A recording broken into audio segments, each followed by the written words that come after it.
ডিমা হাছাওত সম্পূৰ্ণ এতিয়া একনায়কত্ববাদ আৰম্ভ হৈছে দেৱলাল গাৰ্লোছাৰ দেৱলালৰ নিৰ্দেশত আজি হাফলঙত দেৱলালৰ সমৰ্থনৰ ৰেলী বাহিৰ কৰা হ'ব বিদ্যালয় মহাবিদ্যালয় চৰকাৰী কাৰ্যালয় সকলো বন্ধ ঘোষণা কৰা হৈছে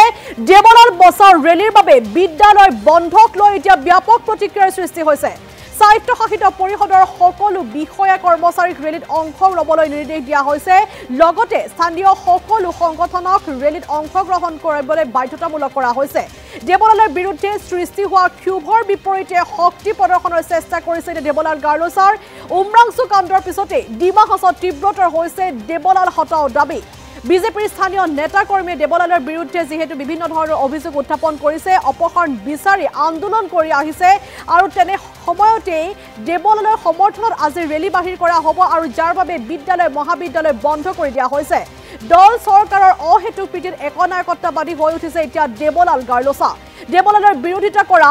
দলৰ তিনিজন ইএমক লৈ কাৰণ দৰ্শৰ জাননী দিয়া হৈছে নিৰঞ্জন হুজাই অমেন্দু হুজাই দেৱজিৎ বাথৰিলৈ প্ৰেৰণ কৰা হৈছে চৌকছ নটিছ গুৱাহাটীৰ বাজপেয়ী ভৱনৰ ধৰ্ণা দিয়াৰ সিদ্ধান্ত লৈছে স্থানীয় বিজেপি নেতাই সমুখত গুৰুতৰ বিপদ দেখি একনায়কত্ববাদেৰে আজি ৰেলীৰ ব্যৱস্থা কৰা হৈছে আমি ইতিমধ্যে যেহেতু জনাইছো ডিমা হাছাওত আজি যেহেতু দেৱলাল গাৰ্লোছাৰ সমৰ্থন ৰেলী বাহিৰ কৰা হ'ব আৰু যাৰ বাবে বিদ্যালয় মহাবিদ্যালয় চৰকাৰী কাৰ্যালয় সকলো বন্ধ ঘোষণা কৰা হৈছে দেৱলাল বচাও ৰেলীৰ বাবে বিদ্যালয় বন্ধক লৈ এতিয়া ব্যাপক প্ৰতিক্ৰিয়াৰ সৃষ্টি হৈছে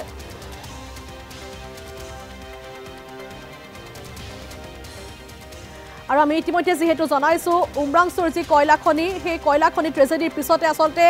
সকলো দল সংগঠন জাঙুৰ খাই উঠিছিল বিভিন্নজনে প্ৰতিক্ৰিয়া আগবঢ়াইছিল মূলতঃ দেৱলাল গাৰ্লোছাৰ যি একনায়কত্ববাদ সেই একনায়কত্ববাদক লৈ সৰব হৈ উঠিছিল সকলো দেৱলাল গাৰ্লোছা আৰু তেওঁৰ পত্নীৰ বাবে আসলতে 4জনকৈ শ্ৰমিকৰ ইতিমধ্যে যেহেতু মৃতদেহ উদ্ধাৰ কৰা হৈছে আৰু 5জন শ্ৰমিকৰ এতিয়ালৈ কোনো ধৰণৰ সন্ধান লাভ কৰা নাই আৰু তাৰ পিছতে আসলতে জাঙুৰ খাই উঠিছে স্থানীয় বিজেপি নেতাসকলো কিন্তু তাৰ মাজতে এইবাৰ দেৱলাল গাৰ্লোছাৰ নিৰ্দেশত আজি হাফলঙত দেৱলাল গাৰ্লোছাৰ সমৰ্থনত ৰেলী বাহিৰ কৰা হ'ব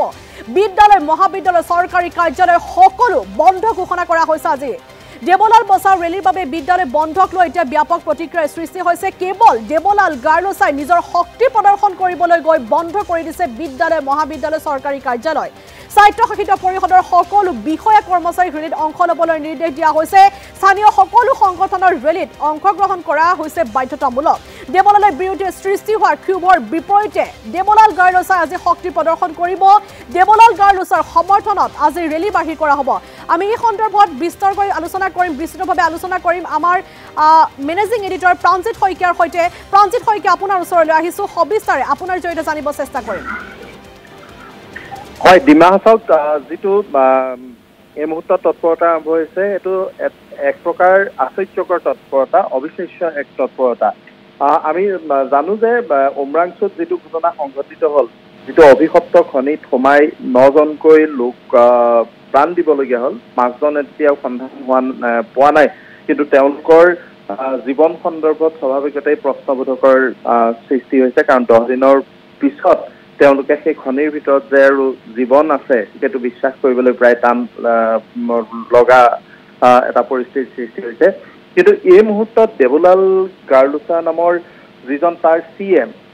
বিজেপিৰ তেওঁ সিএম বিজেপি শাসিত এখন স্বায়ত্তশাসিত পৰিষদ উত্তৰ স্বায়ত্তশাসিত পৰিষদ তাৰ এই মুখ্য কাৰ্যবাহী সদস্যজনে যি ধৰণৰ তৎপৰতা আৰম্ভ কৰিছে সেয়া অত্যন্ত ৰহস্যজনক আমি ইতিমধ্যে ধাৰাবাহিকভাৱে বাতৰি প্ৰকাশ কৰি আহিছো যে কি ধৰণে আসলতে দেৱলাল গাৰ্লোছাই উত্তৰ কাছাৰ স্বায়ত্তশাসিত পৰিষদত এক একনায়কত্ববাদ আৰম্ভ কৰিছিল আৰু উমৰাংচুত যেটো ঘটনা ঘটিছিল সেই গোটেই কয়লাৰ খনিটো বা তাত মুখ্যমন্ত্ৰীয়ে দাবী কৰাৰ দৰে 220টা যি অবৈধ কয়লা খনি আছে ৰেথল মাইনিং আছে সেই প্ৰায় আটাইকেইটাতে কয়লা খনন কৰে দেৱলাল গাৰ্লোছাই তেওঁৰ পত্নী কণিকা হুজাই নামত এই বাতৰিসমূহ যেতিয়া পোহৰলৈ আহিল এই তথ্যসমূহ যেতিয়া পোহৰলৈ আহিল তাৰ লগে লগে দেৱলাল গাৰ্লোছাই এতিয়া মানসিক ভাৰসাম্য এক প্ৰকাৰ হেৰুৱাই পেলোৱাৰ দৰে আচৰণ কৰিছে ইতিমধ্যে আমি এই বাতৰি পৰিৱেশন কৰিছো যে দেৱলাল গাৰ্লোছাৰ দুৰ্নীতি অনিয়ম আৰু অপশাসনৰ বিৰুদ্ধে জিলাখনত তীব্ৰ প্ৰতিক্ৰিয়াৰ সৃষ্টি হৈছিল আৰু খুদ বিজেপিৰ কেইবাজনো এক্সিকিউটিভ মেম্বাৰে তেওঁৰ বিৰুদ্ধে তেওঁক অপসাৰণৰ দাবী তুলিছিল আৰু আন্দোলন কৰিছিল বিজেপি নেতাকৰ্মীয়ে স্থানীয় নেতাকৰ্মীয়ে হাফলঙত যোৱা সময়ছোৱাত কি ধৰণে আন্দোলন কৰিছে, কি ধৰণে প্ৰচেছন কৰিছে, সেয়া আমি ইতিমধ্যে দৰ্শকসকলক দেখুৱাইছিলো। আজি দেবুলাল গড়লোচাই তাত এটা সাংঘাতিক কাম কৰিছে। এই মুহূৰ্তত কেইমুহূৰ্তমানৰ পিছতেই হাফলঙত এটা বিশাল ৰেলী হ'ব আৰু সেই ৰেলীটো হ'ব কাৰ্যত দেবুলাল বচাও অভিযানৰ এটা অংশস্বৰূপে। আৰু দেবুলাল গড়লোচাই এই ৰেলীটোত সফল কৰিবলৈ কিছুমান আচৰিত ধৰণৰ পন্থা লৈছে, অগণতান্ত্ৰিক পন্থা লৈছে, যিটোৰ বাবে আমি ক'বলৈ বাধ্য হৈছো যে চূড়ান্ত একনায়কত্ববাদী আচৰণ কৰিছে। দেবুলাল গড়লোচাই এই যিটো ৰেলী হ'ব, সেই ৰেলীটোত সকলো চৰকাৰী কৰ্মচাৰী মানে পৰিষদৰ সকলো বিষয়া কৰ্মচাৰী উপস্থিতি বাধ্যতামূলক কৰি আনুষ্ঠানিকভাৱে জাননী জাৰি কৰিছে আৰু মৌখিকভাৱে এক প্ৰকাৰ ভাবুকি দিবলৈ আৰম্ভ কৰিছে। আৰু ডিমা হাছাও স্পৰ্টছ এছ'চিয়েশ্যনলৈ নিৰ্দেশনা জাৰি কৰা হৈছে। স্পৰ্টছ এছ'চিয়েশ্যনৰ অন্তৰ্গত সকলো সংগঠনৰ প্ৰতিনিধি বা বিষয়ববীয়াসকলে যাতে ৰেলীটোত অংশ লয়। তাতকৈ ভয়ংকৰ কথাটো হৈছে যে হাফলঙত এক প্ৰকাৰ অঘোষিত আজি বন্ধৰ এক পৰিৱেশৰ সৃষ্টি কৰা হৈছে ভয় ভাবুকিৰে। সকলো বিদ্যালয় আজি বন্ধ কৰি দিয়া হৈছে, চৰকাৰী কাৰ্যালয় বন্ধ কৰি দিয়া হৈছে, বিদ্যালয় বন্ধৰ আনুষ্ঠানিক জাননী জাৰি কৰি দিয়া হৈছে আৰু ছাত্ৰ ছাত্ৰী আৰু শিক্ষকসকলক সেই ৰেলীলৈ যাবলৈ বাধ্য কৰোৱা হৈছে। এই ধৰণৰ পৰম্পৰা, এই ধৰণৰ কাৰ্য আচলতে কোনো কাৰণতে এখন গণতান্ত্ৰিক ৰাষ্ট্ৰত সংঘটিত নহয়। কিন্তু যিহেতু আমি কৈছোৱে যে দেবুলাল গড়লোচাৰ নেতৃত্বত উত্তৰ কাছাৰ পৰিষদত একনায়কত্ববাদ আৰম্ভ হৈছে আৰু সেই একনায়কত্ববাদৰ প্ৰমাণ আজি ৰেলীটোৰ মাধ্যমেৰে দেবুলাল গড়লোচাই দিছে। দেবুলাল গড়লোচাক অপসাৰণৰ বাবে স্থানীয় বিজেপি নেতাকৰ্মী আৰু বিজেপি শাসিত পৰিষদৰ কেইবাজনো EMA দাবী উত্থাপন কৰিছে। তেওঁলোকে দলৰ শীৰ্ষতম নেতৃত্বক এই বিষয়ে জনাইছে। কিন্তু আশ্চৰ্যকৰভাৱে দেবুলালৰ ক্ষেত্ৰত দল আৰু চৰকাৰ নিৰ্বিকাৰ হৈ আছে। তাতকৈ ডাঙৰ কথাটো হৈছে যে দলৰ